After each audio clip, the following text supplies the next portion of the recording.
Can everyone see the PowerPoint slides as well? New changes on workplace harassment. And give me a nod. Excellent. Thank you very much. Right. So first off, my name is Kevin Duffy, one of the solicitors in the legal and HR team at Scottish Engineering. I dare say I've spoken to many of you over the few years that I've been with Scottish Engineering. And as you can see from the PowerPoint slides, what we're going to be talking today at the briefing is new changes on workplace harassment, which come in on the 26th of October.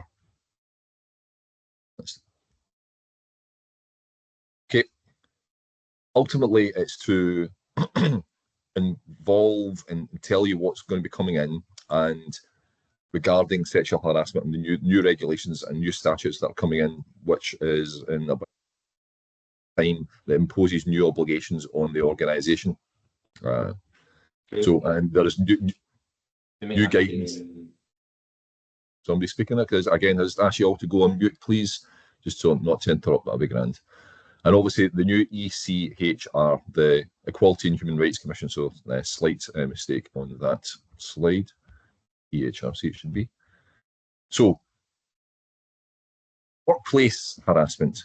It's not only is it morally wrong, legally wrong, it also is bad business. As you can see there, I'm not going to read through all the various facts and figures there, but you can see that it causes stress, anxiety.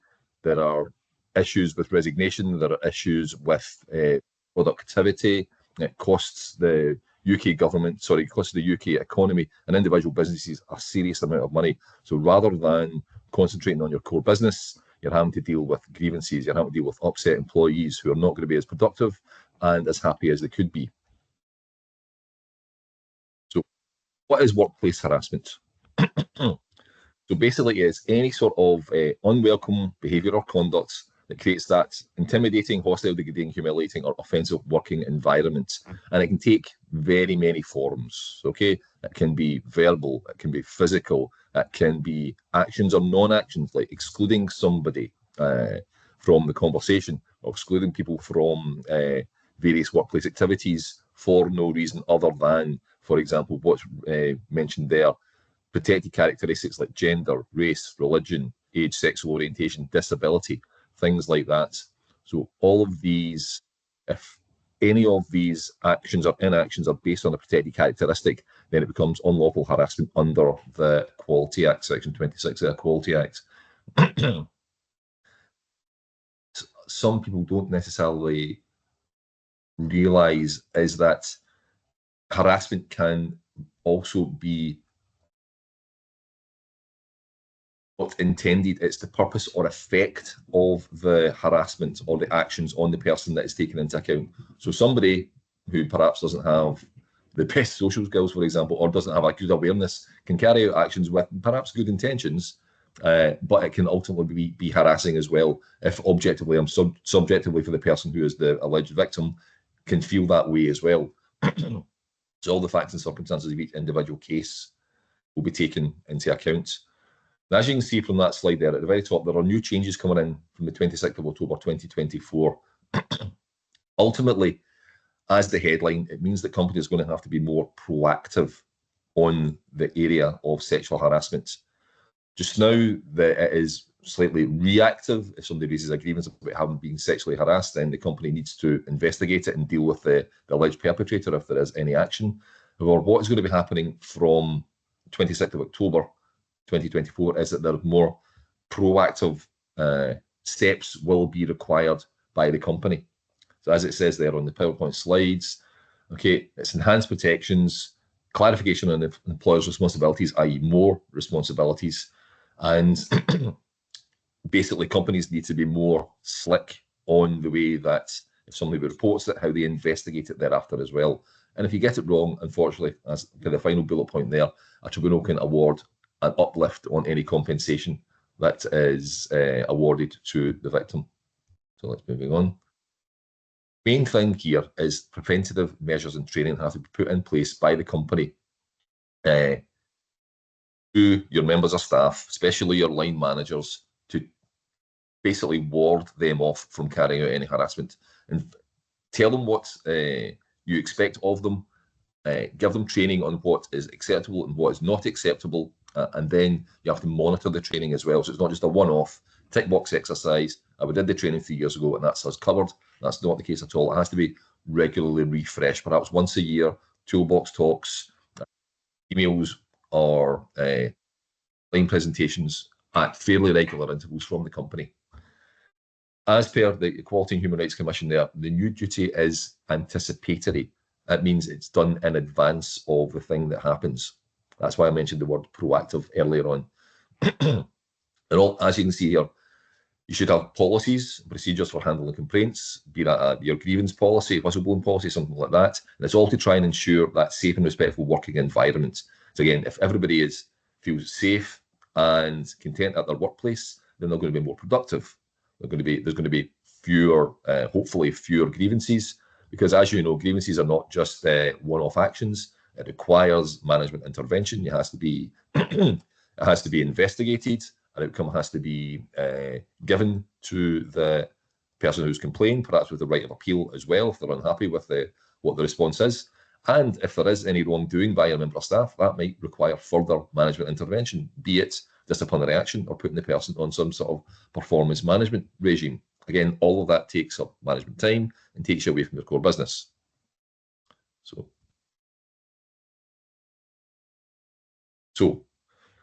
there is a right to a harassment-free workplace, and the companies are well advised to put in place the training that I mentioned earlier on to try and prevent that.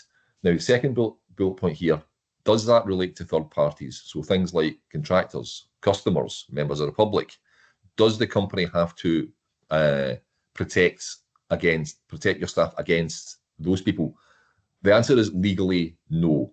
Perhaps morally it would be good if the company did do so, but whilst this act was going through the bill stages at Westminster, it did initially say that the company had a proactive duty to prevent third-party harassment. That was taken out as it was going through Westminster. However, I can see I put in no but. The reason being is that the Equality and Human Rights Commission guidance that comes out that underpins or guides people on how they work the legislation actually says that it's good practice to try and avoid third-party harassment as well. And again, there's possibly a moral case for that, in that if you have, as I say, suppliers, customers, members of the public who are putting down or harassing your members of staff, then that is going to be, again, negatively, detrimentally affect the staff members, excuse me, and it will be bad for your business as well. Now, there are support services available for victims. Hopefully you would have a collegiate and supportive management system in the workplace, so if somebody does feel that they are being harassed by another person, that they have the ability to report it. Some organisations, certainly larger organisations, have perhaps anonymous whistleblowing lines where you can phone through to a central location or email through to a central location anonymously to report harassment. Certainly if there is a fear of what's known as retaliation against the person, which again, hopefully should not be in place in your organisations, but would at least allow a route for complaints to come through as well. Or other organisations, again, larger ones, have employee assistance programmes where they can phone through or email through to usually a third-party provider who can then give support or signpost the person onto other support mechanisms as well. Okay, so what I would advise you to do, what's the impact on your workplace just now? Review and update your existing harassment policies. Make sure they're fit for purpose. It's not some dusty old document that's been lying in the back cupboard in the work staff room for the last 3 or 4 years, and it's not really a working document. Implement training programs as well. So you have to proactively tell your staff that sexual harassment is wrong. These are what sexual harassment is. You're not expected to do that. In fact, and if you do that, then there'll be consequences of that as well. And make sure that is well trailed within your organisation as well. And as I mentioned earlier on, it can't just be a one-off tick box exercise. It's something that has to be regularly refreshed. Certainly if you've got new staff coming in, it might be part of your induction programme, followed up at 6-monthly or 12-monthly intervals as well. strengthening reporting mechanisms, and ensuring transparency and accountability in investigations. Again, an investigation can't just be superficial. If somebody makes a complaint to the organisation in good faith, then investigate it and find out what the underlying issues are. Because it may well be that the person who the allegations are against is not just a one-off perpetrator. It may well be that it uncovers a more systemic problem. Because if somebody is harassing against one person, it's not unheard of that person is harassing against other persons as well. And again, it might not just be on the protected characteristic of sex. There could be issues regarding race, sexual orientation, disability, things like that. I'm not saying that's always going to be the case, but I have certainly dealt with cases before where a Pandora's box has been uncovered when one person finally makes a report against perhaps a line manager or a senior manager in the organisation as well. So these are all the things, all the various case studies that have made the headlines over the last few years as well. There was a walkout in 2018 for staff from Google because they were, it was felt by the staff that there was insufficient emphasis being played on workplace harassment. So I'm just arriving. Okay. Obviously, the Harvey Weinstein scandal as well. That was in the Hollywood area where a very powerful person, producer, was sexually harassing on almost an industrial scale young female actresses in the business as well. Uber, Fox News, and Nike's workplace allegations as well over the last few years too. These are things that you simply don't want your company to be in the headlines for as well. And in fact, on the Equality and Human Rights Commission website, very often you will see they've got a page dedicated to companies that have previously had bad workplace harassment cultures, and they have put in place almost agreements with that company when they've realised they've done something wrong to say that we will now implement training and be much better in this sphere going forward. So how would you go about implementing some new policies and procedures in this area? Number one, review what you've got and find out, are there any gaps? Is there any spaces in there? Talk to us. Step two, talk to us at Scottish Engineering. We can guide you through, advise you through what is best required. Develop and update the policies as well. Continuous training and awareness programs. So again, without repeating myself, it can't just be a one-off tick box exercise as well. Strong reporting mechanisms, grievance policies, whistleblowing policies I mentioned, and on and evaluation as well. So speak to your staff. Again, larger companies, perhaps biannual or annual voice surveys with their staff, anonymous surveys to find out staff satisfaction. That could be as well, or at one-to-ones, your half-yearly meetings or annual reviews, things like that, just to find out what how the sexual harassment training and new policies are landing with the staff as well. Okay. Now, challenges, as everybody knows, the culture within an organisation comes from the leadership team, be it the chief executive, managing director, SLT, filtering all the way through. So you can, it has to be, I would hope, something that the senior leadership team would buy into as well. So again, it's not just seen as a papering over the cracks, shall we say. Okay. That's what I'm saying. It has to be from top down. You can utilise technology. So the training courses can be in a forum like this by Teams or something along those lines. Second point there, balancing confidentiality with transparency. What I'm talking about here is what information do you give back to the person who has made the complaint? Line team member raises a complaint about the team manager. Company investigates and finds out there's a case to answer, and the team manager is thereafter disciplined. Do you go back to the original complainant and say the team manager got a written warning, a final written warning, things like that? The answer is maybe. It depends on the facts and circumstances of the case. What I would usually say as an overarching position is you would go back to the complainant to say, number one, thank you for bringing this up. We've now dealt with it, and appropriate action has been taken against the person you complained about. And again, take specific advice from us here at Scottish Engineering if that is insufficient for the complainer, because it may or may not be wise to tell them that what the full extent of the disciplinary action was. But certainly my initial thoughts are going back to the complainer just to say appropriate action has been taken, and also hopefully reassuring the person that future steps will be put in place to prevent it happening again. Yep. Further reading, other resources for you, the Equality and Human Rights Commission guidance, legal and HR advisory services, us here at Scottish Engineering, and as I mentioned earlier on, the Employee Assistance Programme, if the company has one as well. Again, usually it's larger organisations that have it. Fine. So that's been me yakking on for the last 17 minutes. Any questions, please, folks? Any other harassment type topics?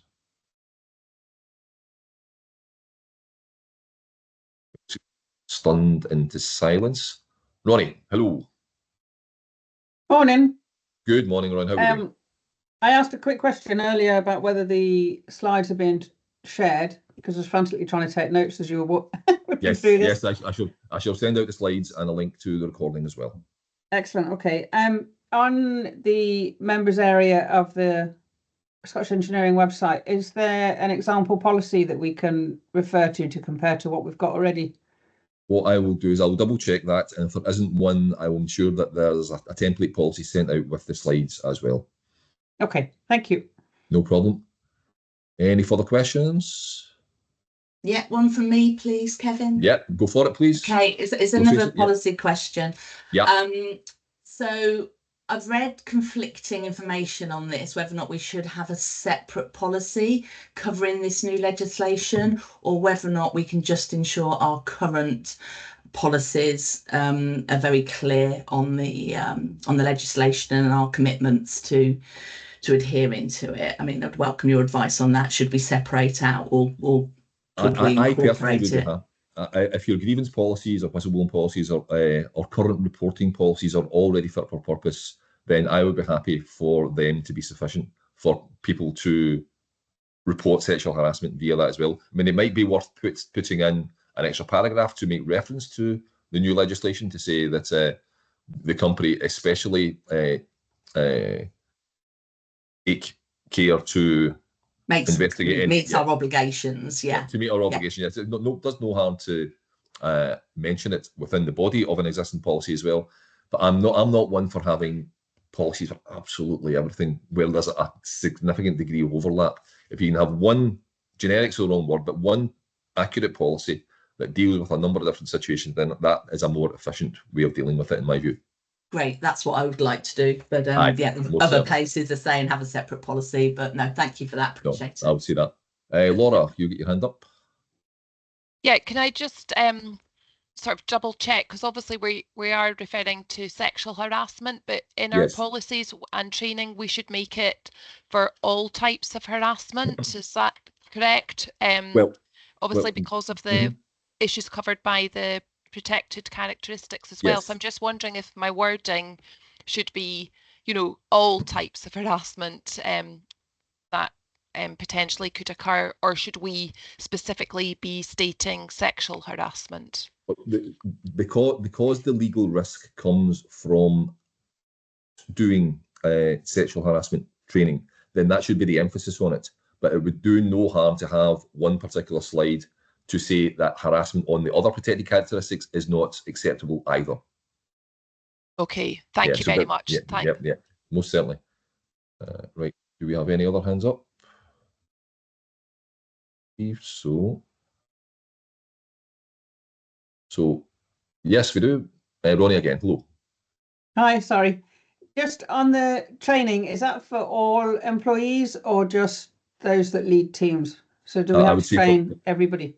For all employees, but with an emphasis on people who lead the teams as well. Okay.